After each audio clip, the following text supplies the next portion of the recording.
ililipat sa NDA yung milk feeding program. I don't think NDA can perform that. The best partner there sa milk feeding program would be the local government units. Sapagkat kung NDA ang magpapatakbo niyan, how do they do it at the local level? Ang problema natin kasi, Doc Cesar, sa ating Secretary, i-correct ko lang, Secretary, before ituloy ho ninyo, yung panawagan na yung feeding program, milk feeding program sa mga kabataan ay ilipat sa National Dairy Authority, NDA, yun ho ay mungkahin ng National Federation of Dairy Farmers and Stakeholders Association. And you're saying, mas mabuti instead na DA ay sa local government unit. Please proceed.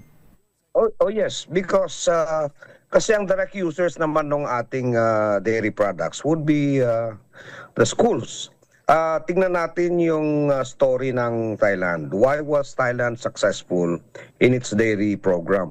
Because hinimok nila yung kanilang magsasaka na mag-alaga ng baka, siguro buffalo siguro. Pero they came up with a marketing program. Lahat ng mga gatas na na-produce ng mga farmers, binili ng gobyerno at ipinainom sa mga bata sa eskwelahan. So automatic merong market because, Doc Cesar, actually ang problema natin sa Pilipinas, not only dairy, no? Ang problema natin sa Pilipinas actually is the quality of our materials in the case of dairy genetics. Number 2, feeds. Number 3, market. Kasi maski maganda yung production ng gatas, maski maganda yung iyong feed program, kung hindi mo maibenta yung gatas mo, wala rin, papalpak din yung programa.